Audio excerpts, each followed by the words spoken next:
اللہ رب العزت نے ارشاد فرمایا یا ایھا الناس اتقوا ربکم الذی خلقکم. تو پہلے اللہ پاک نے ایڈریس کیا انسانوں کو، عالم انسانیت کو. تو بات ہیومینٹی کی، ہیومن کائنڈ کی سطح پہ ہو رہی ہے. اے لوگو، انسانوں، اللہ پاک سے ڈرو جس نے تمہیں پیدا کیا. اور پھر کیا؟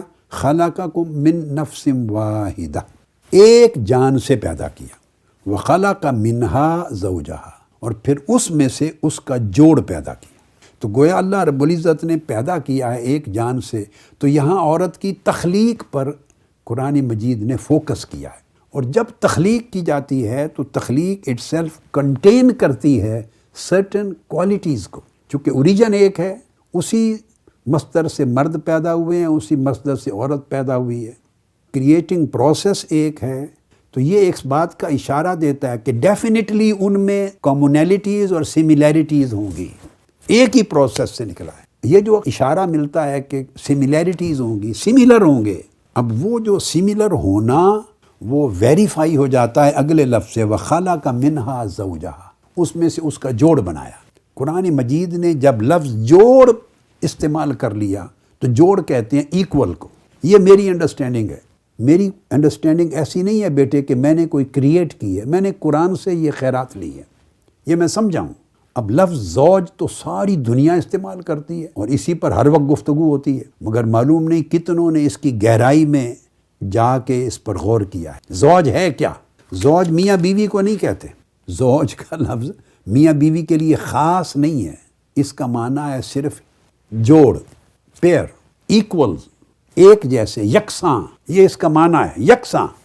خواہ 100% سملر ہوں، جیسے دو بچے پیدا ہو جاتے ہیں تو وہ زوج ہیں.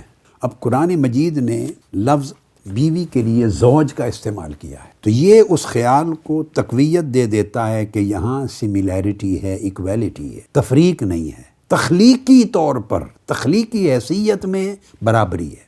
صلاحیتیں جدا جدا ہیں مگر برابری ہے. یہاں میں ایک اور بڑی لطیف بات کہنے لگا ہوں. لفظ جو زوج ہے، ہم بیوی کے لیے یوز کرتے ہیں لفظ زوجہ، زوجتن.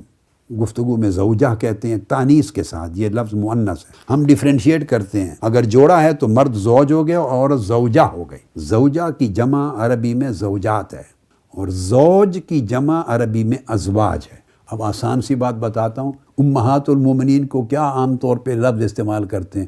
زوجات مطہرات کہتے ہیں یا ازواج مطہرات کہتے ہیں؟ کیا متداول ہے؟ ازواج مطہرات.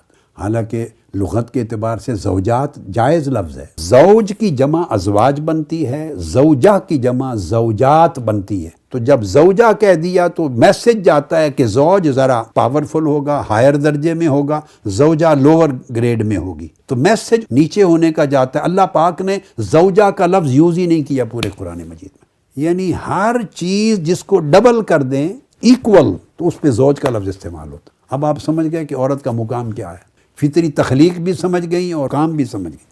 اب قرآن مجید نے انسانی تاریخ میں پہلی مرتبہ جب لفظ استعمال کیا وہ سنیں، آدم علیہ السلام کو ایڈریس کیا. سورہ بقرہ میں آتا ہے، ارشاد فرمایا، اور سورہ اعراف میں اعوذ باللہ من الشیطان الرجیم، یا آدم اسکن انت وزوجک الجنہ. یہ نہیں کہا یا آدم اسکن انت وزوجتک، زوجتک الجنہ نہیں کہا. پہلی جوڑی جب انسانیت کے اندر بنی، پہلا جوڑ، تو اللہ پاک نے اس کو بھی زوج کہہ کے ایڈریس کیا، زوجہ نہیں کہا. اور اس کے بعد پھر فرمایا وَبَثَّ مِنْهُمَا رِجَالًا كَثِيرًا وَنِسَاءً. پھر ان دونوں سے مرد بھی بنائے، عورتیں بھی بنائیں.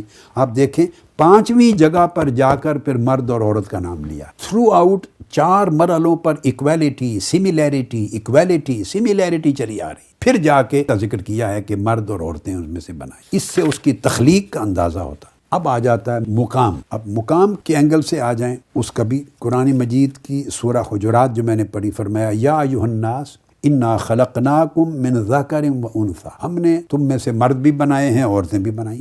یہ تخلیق کا ذکر کیا. وجعلناکم شعوبا وقبائل لتعارفوا. اور یہ بڑی ایک سگنیفیکنٹ بات ہے، یہ تفسیروں میں کبھی کہیں نہیں ملے گی. میں نے خود زندگی میں کہیں نہیں پڑھی، پوری لائف میں کبھی نہیں پڑھی، نہ کسی تفسیر کی کتاب میں، نہ کسی شرح میں، نہ کسی کومنٹری میں، نہ اشارے میں، نہ کنایے میں. یہ صرف قرآن ہی کا تحفہ ہے. قرآن اپنا نور دیتا ہے نا، قرآن خود کلام کرتا ہے، عطا کرتا ہے. تو جو بات توجہ طلب ہے، دیکھیے مرد اور عورت کی تخلیق کی بات کی، اور تخلیق کے ساتھ آگے نیکسٹ سٹیج میں فرمایا کہ پھر تمہارے اندر شعوب اور قبائل یعنی قبائل اور خاندان قبیلے بنائیں، ٹرائبز بنائیں اور فیملیز بنائیں، لتعارفوا تاکہ تم ایک دوسرے کو پہچان سکو۔